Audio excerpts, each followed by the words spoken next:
মূলত আমার দুটো ডিমান্ড ছিল, যেখানে বিএসএফ এর পার্মানেন্ট ক্যাম্প বা শিবির না হওয়া পর্যন্ত যাতে প্যারামিলিটারি ফোর্স থাকে এবং সামনে আমাদের হিন্দুদের অনুষ্ঠানগুলো শুরু হবে, ধর্মীয় অনুষ্ঠান, গণেশ চতুর্থী আছে, বিশ্বকর্মা পুজো আছে, দুর্গা মাতার পুজো আছে, কালী পুজো ইত্যাদি আছে, জগদ্ধাত্রী পুজো আছে, ছট আছে।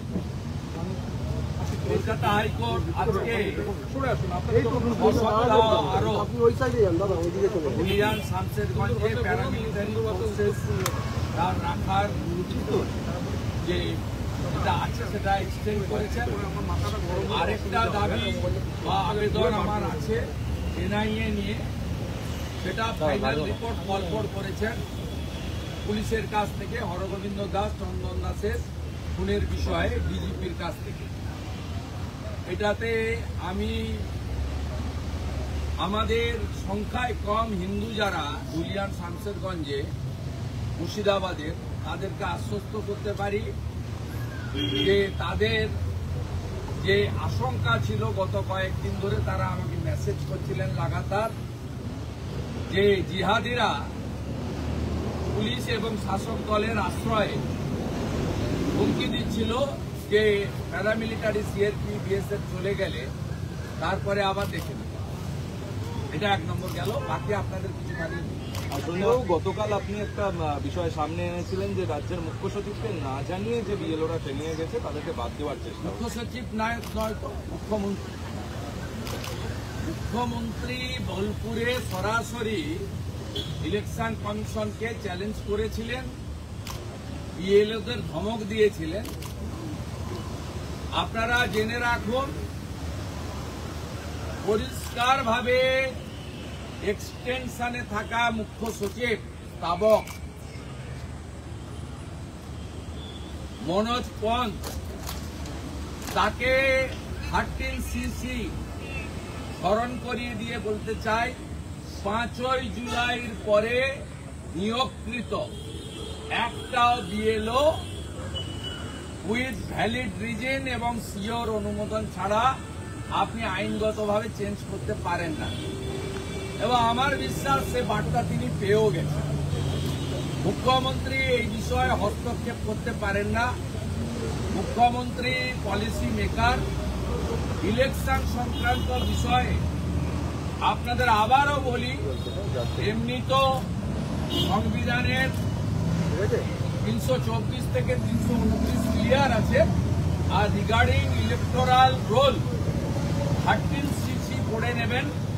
মনোজ পন্ত পেয়ে গেছে মেসেজ, ক্লিয়ার মেসেজ পেয়ে গেছে, এবং আমি আশ্বস্ত করছি কোন বিএলও মমতার মনোজ পন্ত চেঞ্জ করতে পারবে না, পারবে না, কোনোভাবে পারবে না, নিশ্চিন্ত থাকতে পারে। কিন্তু বিএলওরা অনেক ক্ষেত্রে তারা নিরাপত্তাহীনতায় ভুগছেন। তারা বলছেন যে তাদের এই সমস্ত নাম বাদ দেওয়া সংক্রান্ত বিষয় এটা আমরাও আশঙ্কা করছি, কারণ এই রাজ্যে সন্দেশখালীতে ইডি আক্রান্ত হয়েছে, ভূপতিনগরে এনআইএ আক্রান্ত হয়েছে, মমতা ব্যানার্জি নিজে নিজাম প্যালেসে সিবিআই অফিসে 5 ঘন্টা ধর্ণা দিয়েছিলেন। এই রাজ্যে বিধানসভার ভিতরে বিরোধী এমএলএরা আক্রান্ত হয়, জেপি নাড্ডার মতো জাতীয় নেতা, কেন্দ্রীয় মন্ত্রীরা আক্রান্ত হয়। সম্প্রতি ভজভজে সুকান্ত মজুমদার মহোদয়, তার উপরও আক্রমণ ঘটেছে। আর আমাদের কথা তো ছাড়ুন, আমরা প্রত্যেক দিনই আক্রান্ত হই এবং পুলিশের সামনে। মানে এক্ষেত্রে বিএলওদের তারা অনেকে দাবি করছেন যে সেন্ট্রাল ফোর্স যদি দেওয়া যায়। বিএলওদের বলুন কাজ শুরু করতে, যখন ইলেকশন কমিশন বলবে, এবং তারা যেন ইলেকশন কমিশনকে ফলো করে। আমি আমার বিএলও বন্ধুদেরকে এই অনুরোধ করব, আফটার অল তারা এই রাজ্যের সরকারের কর্মচারী, নির্বাচন কমিশনের আন্ডারে তারা কাজ করবেন। তাদের শুরু করতে বলুন। তারা পূর্ব অভিজ্ঞতা বা রাজ্যের বর্তমান যে আইন শৃঙ্খলার অবনতি, সে নারী নিরাপত্তা হতে পারে, সরকারি ব্যবস্থা যারা মেরুদণ্ড সোজা রেখে কাজ করছেন তারা হতে পারেন, জনপ্রতিনিধি হতে পারেন বা সাংবাদিক, পোর্টাল, ইউটিউবারের লোকেরা হতে পারেন, সকলেই প্রত্যেক দিন মমতা এবং মমতা পুলিশের দ্বারা আক্রান্ত হচ্ছেন। আপনারা কাজ শুরু করুন, যখন ইলেকশন কমিশন বলবে। আপনারা আক্রান্ত হলে সংবিধান আক্রান্ত হবে এবং সেই বিষয়ে আমরা তো আওয়াজ তুলব, বাকি তো ইলেকশন কমিশনকে বুঝে নিতে হবে। ইলেকশন কমিশন না বললে, না করলে আমরা আমাদের যে কাজ পলিটিক্যাল পার্টি হিসাবে এবং পশ্চিমবাংলার নো সেটিং অপোজিশন হিসেবে আমরা সে কাজ করি। রাজ্যে এসআইআর এর পরিকল্পনা নেওয়া হচ্ছে, কমিশন সূত্রে খবর, বিএলআরওদের ট্রেনিং দেওয়া হচ্ছে, এই আবহে দাঁড়িয়ে এসআইআর নতুন কিছু নয়।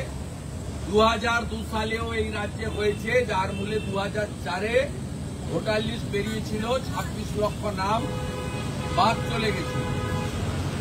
এসআইআর নতুন কিছু নয়। কোন 4 জনের নাম বাদ যাবে আমি আগেও বলছি, এখনো বলছি, একটু electoral roll, people's representation act এবং পুরনো এসআইআর গুলো সম্পর্কে যদি ধারণা থাকে, যে কোনো সচেতন শিক্ষিত লোক বলতে পারবে।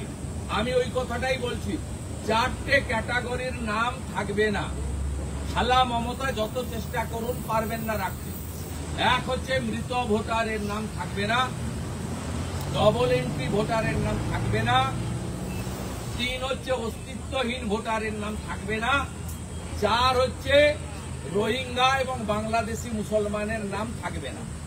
হরিয়ানা পুলিশ দলে দলে হরিয়ানা পুলিশের গাড়িগুলো আসছে, বিএসএফ এর হাতে তুলে দিচ্ছে। একটু আগেই বনগা পেট্রোপোলে লাথি মেরে বাংলাদেশের 21টা অনুপ্রবেশকারীকে, বাংলাদেশি অনুপ্রবেশকারী মুসলমানকে বাংলাদেশে পুশব্যাক করেছে। প্রত্যেক দিন হচ্ছে। এদেরকে ছুঁড়ে ফেলে দেওয়া উচিত, এই রোহিঙ্গা এবং বাংলাদেশি অনুপ্রবেশকারী মুসলমান। পরিষ্কার করছে, এ করবে না। প্রথম তো এসআইআর থেকে নাম যাবে, এসআইআর থেকে নাম যাবে। ভারতীয় মুসলিম, ভারতীয় হিন্দু, শিখ, খ্রিস্টান, জৈন, বুদ্ধিস্ট, এদের কোনো চিন্তা নেই।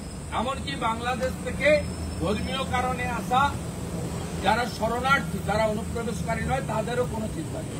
সুন্দর, আপনি এখানে যখন প্রেস মিট করছেন, মমতা বন্দ্যোপাধ্যায় নেতাজি ইন্ডোর স্টেডিয়ামে পুজো কমিটির বৈঠকে রয়েছেন। গতবারই বলেছিলেন যে ক্লাবগুলোকে 1 লক্ষ টাকা করে এবার অনুদান দেওয়া হবে। কোনো লাভ হবে না, সব পুরসভায় হেরেছে। যারা প্রকৃত সনাতন হিন্দু, ভারত প্রেমী, তারা মমতা ব্যানার্জির যতই ঘুষ দিন আপনি, পুলিশ গিয়ে বলে পারমিশন দেব না, টাকা দিতে হবে। পুলিশ গিয়ে বলে দাঁত কেলানো, ছবি দেওয়া, ব্যানার টাঙাতে হবে। পুলিশ গিয়ে বলে পিতৃপক্ষে প্যান্ডেল উদ্বোধন করতে হবে। এরা অনুমতি পাবে না। অতএব এর টাকা নেওয়ার সঙ্গে সমর্থনের কোনো সম্পর্ক নেই। গত কয়েক মাস আগে যে 56 ভোট করেছে লোকসভায়, 7 দফাতে, প্রত্যেক দফাতে 5000 করে ক্যামেরা বন্ধ রেখে করেছে, প্রত্যেক দফাতে। সেখানে শহর এলাকায়, কলকাতা পুরো এলাকার 54টা ওয়ার্ডে, যাদবপুর, দক্ষিণ এবং উত্তর কলকাতা মিলে তৃণমূল হেরেছে। 77টা পুরসভা কর্পোরেশন, শিলিগুড়ি কর্পোরেশন হেরেছে, হাওড়া কর্পোরেশন, আসানসোল কর্পোরেশন হেরেছে, দুর্গাপুর হেরেছে। আপনি যদি তালিকা দেখেন, হেরেছে। এবং আমরা 77 আর কংগ্রেস সিপিএম জোটের তারাও 5টা পুরসভাতে লিড আছে। স্বাভাবিকভাবে এসব করলে কোনো লাভ হবে না। যে রাজ্যে 7 লক্ষ কোটি টাকা ঋণ, 2 কোটি 15 লক্ষ শিক্ষিত বেকার, 60 লক্ষ পরিযায়ী শ্রমিক, যে রাজ্যে এই মুখ্যমন্ত্রীর আমলে 8200 সরকারি স্কুল বন্ধ হয়েছে, 6800 শিল্প দাঁড়িয়েছেন এই মমতা ব্যানার্জি, টাটা সহ।